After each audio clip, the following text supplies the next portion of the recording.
नमस्कार। India news Uttar Pradesh Uttarakhand देख रहे हैं आप। मैं हूं आपके साथ वर्षा राय। बुलेटिन की आइए शुरुआत करते हैं।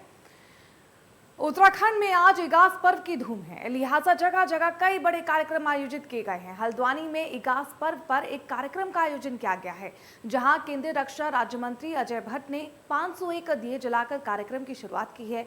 इस दौरान सांस्कृतिक और रंगारंग कार्यक्रमों का भी आयोजन किया गया है। झोलिया नृत्य और लोक संस्कृति के कार्यक्रमों के दर्शकों के बीच क्षमा बांध दिया है, जिसमें महिलाओं ने बढ़ चढ़कर हिस्सा भी लिया है। इस मौके पर केंद्रीय राज्य मंत्री अजय भट्ट ने कहा कि अपनी संस्कृति को बचाए रखने और बढ़ाने के लिए इस तरह के कार्यक्रम बेहद जरूरी हैं।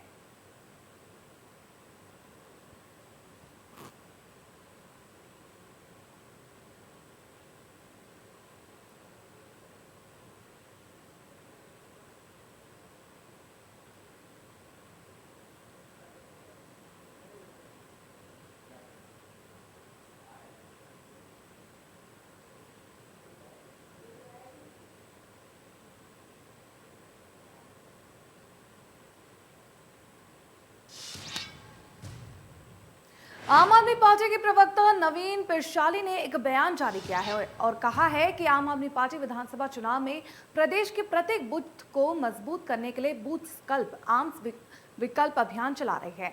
आपके इस अभियान में पूरे प्रदेश में 10 वॉलंटियर हर बूथ पर जोड़े जा रहे हैं, जो बूथों को मजबूत करने का काम कर रहे हैं। आपके इस अभियान में पूरे प्रदेश में युवाओं समेत सभी लोगों का बेहद समर्थन मिल रहा है।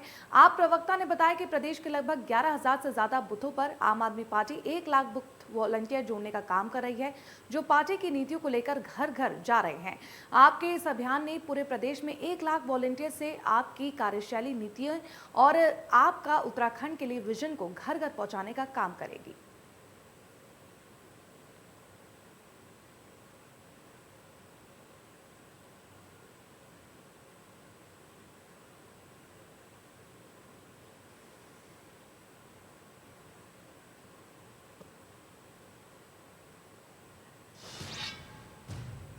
उत्तराखंड के कैबिनेट मंत्री गणेश जोशी रुड़की पहुंचे, जहां उन्होंने प्रबुद्ध जन सम्मेलन कार्यक्रम में शिरकत की। इस दौरान बीजेपी कार्यकर्ताओं द्वारा मंत्री गणेश जोशी का जोरदार स्वागत किया गया। तो वहीं मंत्री गणेश जोशी ने प्रबुद्ध जन सम्मेलन में सभी को एकजुट होकर पार्टी को मजबूत करने की बात भी रखी। इस दौरान कैबिनेट मंत्री गणेश जोशी ने कहा कि पीएम मोदी के नेतृत्व ने देश को ऊंचाई में पहुंचाया है। साथ ही उन्होंने कहा कि उत्तराखंड में पार्टी का 60+ युवा नेतृत्व का नारा साकार होगा।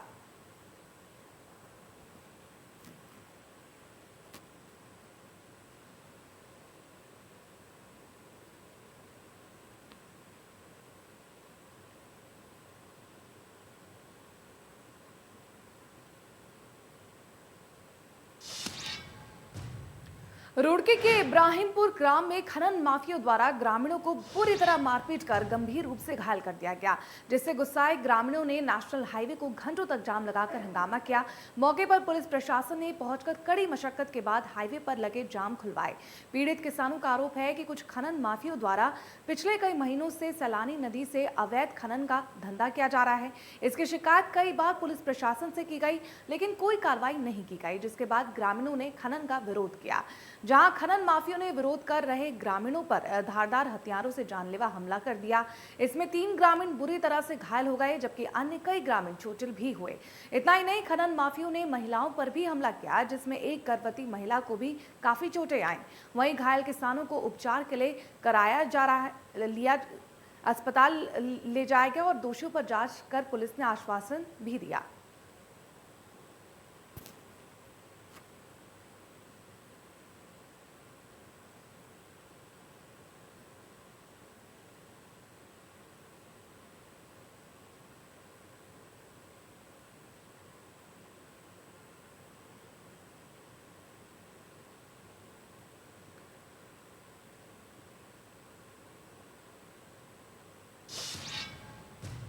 जैसे जैसे विधानसभा चुनाव नजदीक आते जा रहे हैं, विपक्षी पार्टियां सत्तारूढ़ पार्टी की कमियां तलाश कर मुद्दे बना रही हैं।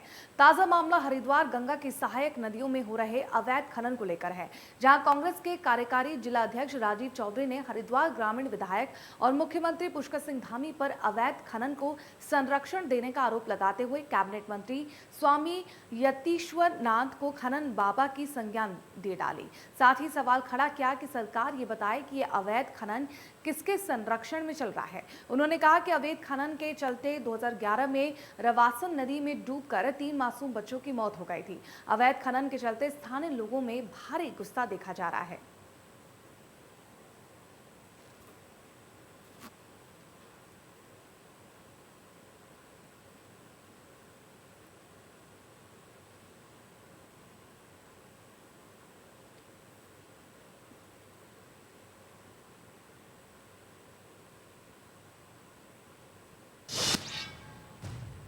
केंद्र सरकार द्वारा चलाई गई आयुष्मान योजना की तर्ज पर प्रदेशवासियों को निःशुल्क स्वास्थ्य सेवाएं देने के उद्देश्य से चलाई गई है।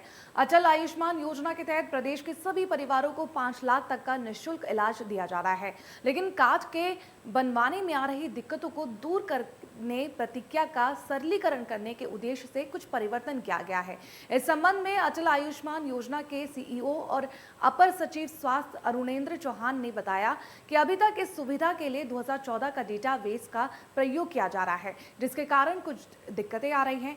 अब खाद्यान्न विभाग के नए डेटा का प्रयोग शुरू से किया जाएगा, जिससे काफी दिक्कतें दूर हो जाएंगी।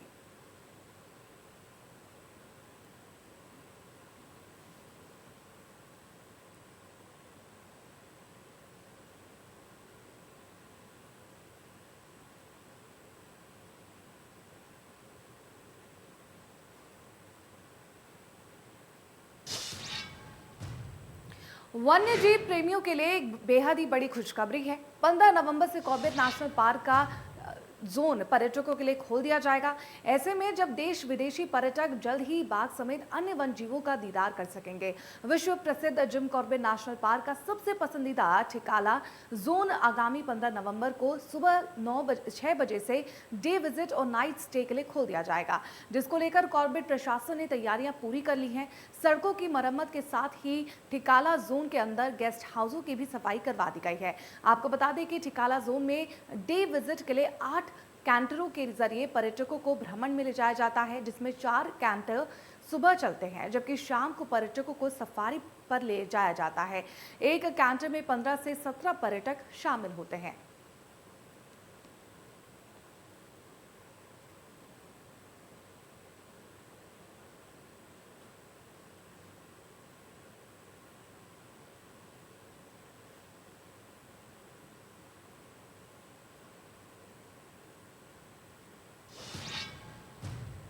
उत्तराखंड राज्य में इगास पर्व को बड़े ही धूमधाम से मनाया जा रहा है। इगास पर्व को लेकर उत्तराखंड वासियों में काफी उत्साह देखने को मिल रहा है।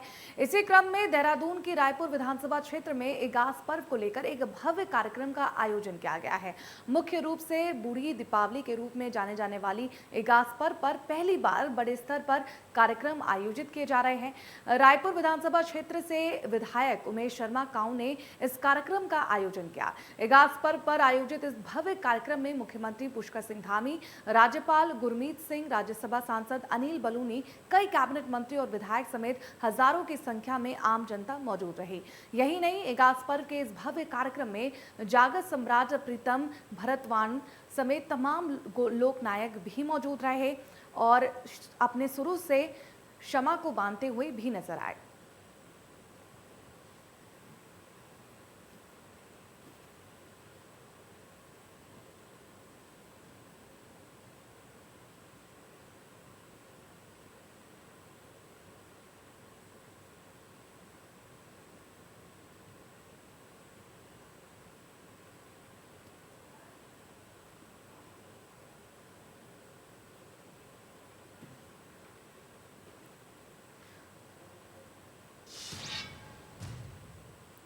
उत्तर प्रदेश से चोरी किए गए ट्रक को फर्जी कागज के आधार पर लालकुआ निवासी युवक को बेचने के मामले में मुकदमा दर्ज किया जा चुका है।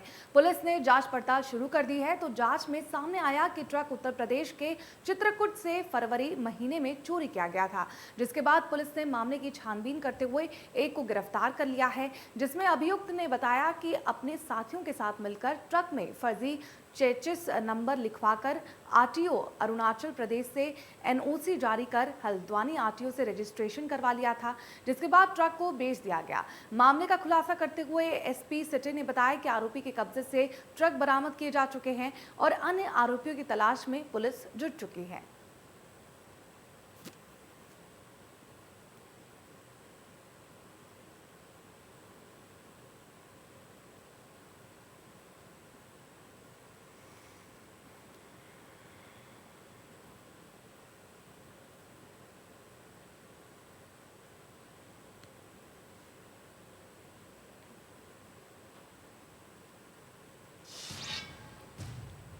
पुरानी पेंशन बहाली राष्ट्रीय आंदोलन के राष्ट्रीय मीडिया सचिव और दिल्ली प्रदेश के अध्यक्ष मंजीत पटेल ने पत्रकारों से वार्ता के दौरान बताया कि संगठन विभिन्न मांगों को लेकर पुरानी पेंशन बहाली राष्ट्रीय आंदोलन के सदस्य शांतिपूर्ण और संवैधानिक तरीके से देहरादून में 15 नवंबर को सचिवालय का घेराव करेंगे।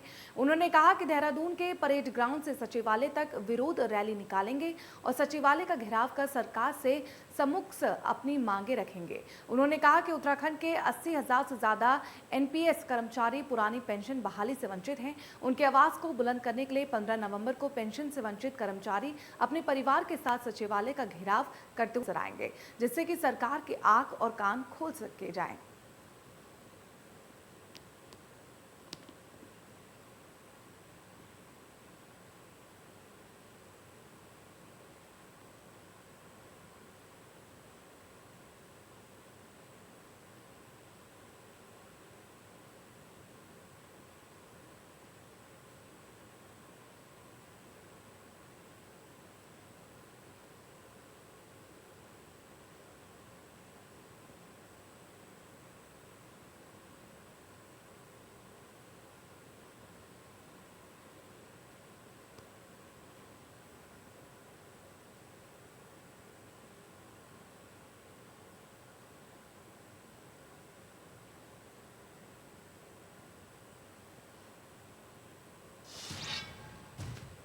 कांग्रेस के विधानसभा पर्यवेक्षक एवं राजस्थान के विधायक रोहित बोहरा ने आगामी विधानसभा चुनाव में कांग्रेस से टिकट के दावेदारों से रायशुमारी की।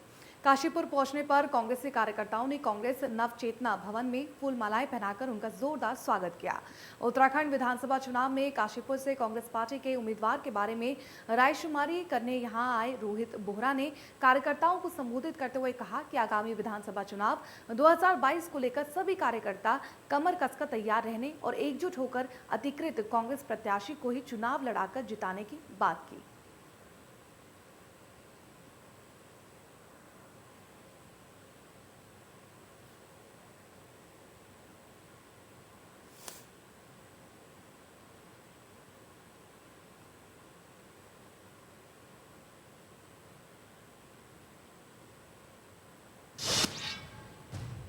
प्रदेश के 2022 के चुनावों की सियासत अब गरमाने लगी है। नेताओं के बहाने में गर्माहट शुरू हो गई है। अल्मोड़ा पहुंचे सरकार में पूर्व मंत्री एवं घर वापसी कर चुके यशपाल आर्य ने दौलाघाट में आयोजित कांग्रेस के कार्यकर्ता के दौरान कहा कि कौन रहा है कौन जा रहा है इसकी पुख्ता जानकारी नहीं है, लेकिन बीजेपी नेता एवं पूर्व मुख्यमंत्री बहुगुणा ने साफ कर दिया है कि 60 पार वाले बीजेपी के लक्ष्य पूरा नहीं होने वाला है। उन्होंने कहा कि बीजेपी की कथनी और करनी में बहुत अंतर है, इसलिए अब बीजेपी का 2022 में जाना तय है। मैंने भी सरकार के साथ मंत्री के रूप में कार्य किया। बीजेपी सिर्फ जनता को ठगने वाली पार्टी है। वहीं कैबिनेट मंत्री रेखा आर्य ने आने जाने को लेकर कांग्रेस पर टिप्पणी करते हुए कहा कि कांग्रेस का एक प्रोपेगेंडा है जो कांग्रेस कहती आई है और यशपाल और हरीश रावत पर कटाक्ष करते हुए कहा कि बाजपुर में दिख रहा वहां क्या हो रहा है। वहीं हरीश रावत को लेकर कहा कि उनका परिवर्तन पंजाब में दिखाई दिया कि उनका परिवर्तन क्या है। वहीं हरीश रावत ने कहा कि यशपाल आर्य के आने के बाद अब कांग्रेस की ओर से आने का खतरा बढ़ गया है।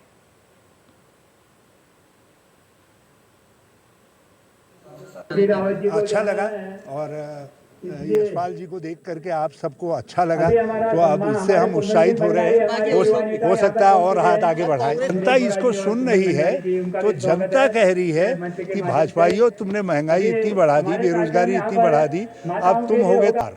हमारे पूर्व मुख्यमंत्री भाजपा के वरिष्ठतम नेता विजय बहुगुणा जी ने खुद कहा ये 60 जो कि पार का जो आपका ये लक्ष्य है या 60 पार हम जाएंगे, 60 पार तो जा ही नहीं सकते कहा है। उन्होंने भी एक प्रकार से हार मान ली है कि जो कथनी और करनी में आपका फर्क है वो दिखाई दे रहा है और जो आपने कहा है वो कभी सफल नहीं होगा, न पूरा होगा।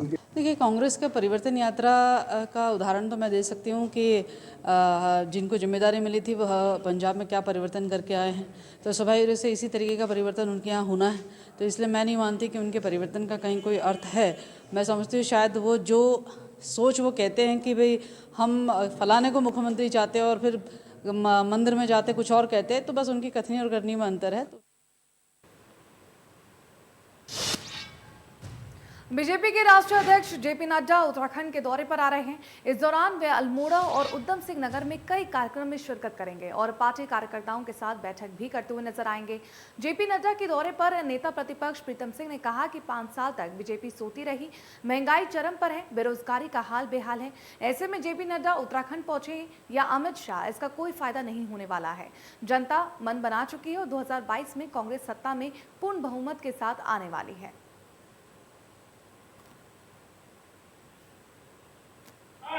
का फोकस तो पूरे प्रदेश के अंदर है और शीर्ष नेतृत्व इस बात को स्वीकार कर रहा है कि उत्तराखंड राज्य के अंदर 2022 में कांग्रेस की वापसी होने जा रही है। अब नड्डा जी आए, शाह जी आए, मोदी जी आए, कोई फर्क पड़ने वाला नहीं है। और आपने देखा देश के प्रधानमंत्री जी केदार बाबा के दर्शन करने आए, कोई बात कह नहीं पाए क्योंकि 17 में जो वादे किए थे उन वादों में से एक वादा पूरा नहीं हुआ। तो अब वो कितने भी हाथ पैर मार ले, अब बाजी जो है वो पलट चुकी है। लोगों ने मन बना लिया है कि 2022 में भाजपा की विदाई करनी है।